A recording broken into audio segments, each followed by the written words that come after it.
Good morning dear friends. आज मैं आपको पीक वॉल्यूम्स की एग्जैक्ट कैलकुलेशंस बताऊंगा। पिछले मेरी प्रेजेंटेशन में मैंने फिटनेस कंपोनेंट्स का किस फिटनेस कंपोनेंट का पीक वॉल्यूम किस स्टेज में किस मेसोसाइकिल में जाके पहुंचना है उसके बारे में आपको बताया था। ये 21 वीक्स का एक मैक्रोसाइकिल है।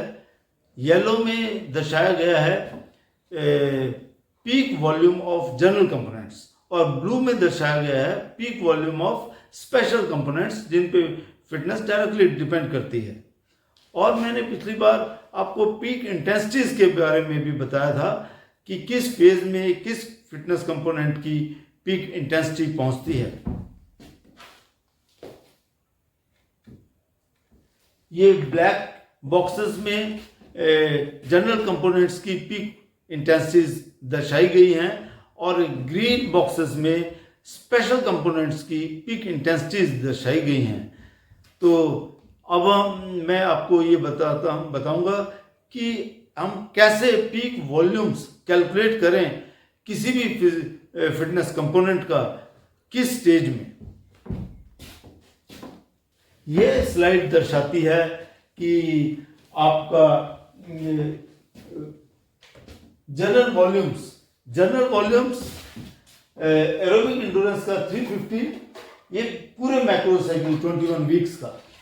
स्पेशल इंड्योरेंस का 80 किलोमीटर, स्पीड इंड्योरेंस का 40, स्पीड का 15, जनरल स्ट्रेंथ ऑफ जंप के repetition 8000, general strength of throws के 4000, स्पेशल स्ट्रेंथ ऑफ जंप्स के total kilometre 120 kilometre, weight lifting exercises के रेपिटेशन 2200 रेपिटेशंस।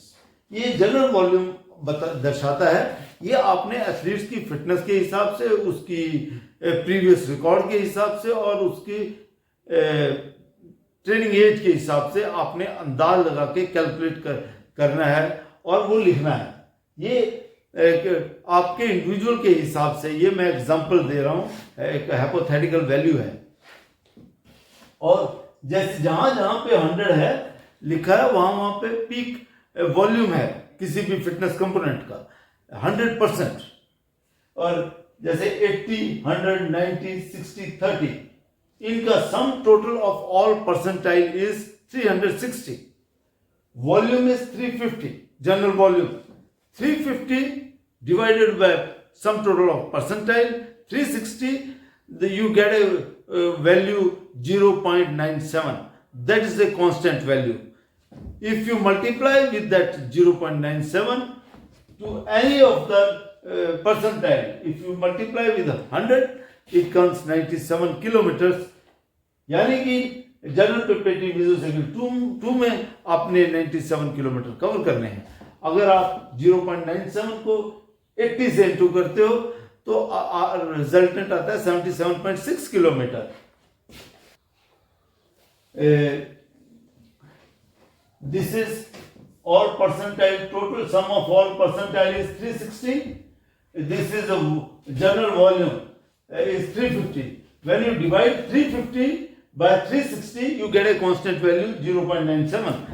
0.97 से आप किसी भी परसेंटाइल को इंटू करोगे तो एग्जैक्ट पता चल जाएगा वहां पे कितना माइलेज आपने करना है। अगर 100 से कैलकुलेट 0.97 को इंटू करते हो तो 97 किलोमीटर। अगर आप 80 से इंटू करते हो 0.97 को तो 77.6 किलोमीटर। इसी तरीके से आप दूसरे कंपोनेंट्स का भी जनरल वॉल्यूम से उनकी टोटल परसेंटाइल को जब डिवाइड करते हो तो एक कांस्टेंट वैल्यू आती है। उस कांस्टेंट वैल्यू से आप किसी भी परसेंटाइल को इंटू करोगे तो एग्जैक्टली आपको पता चल जाएगा तो उस कंपोनेंट का किस फेज में कितना वॉल्यूम आपने कराना है। अगर आप इस तरीके से सिस्टमेटिक चलोगे तो डेफिनेटली आपकी डेवलपमेंट हर फिटनेस कंपोनेंट की सीक्वेंशियल होगी और आपके डेफिनेटली गुड रिजल्ट्स आएंगे। कांस्टेंट के मैं दोबारा समझा रहा हूं, sum total of general volume divided by sum total of percentages of a specific component, then you get a value called constant. You multiply any percentile with this constant, you get a specific volume of that component of that very मेसोसाइकिल।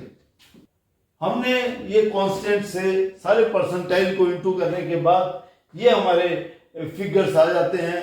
तो इस तरीके से हर component की volumes हर किस मेसोसाइकिल में कितने होने हैं हम निकाल सकते हैं और अपना ट्रेनिंग प्रोग्राम बहुत एक्यूरेट, बहुत प्रिसाइज बना सकते हैं। इस तरीके से करने से you will be getting definitely a good results. Thank you very much for showing your patience. Yeah.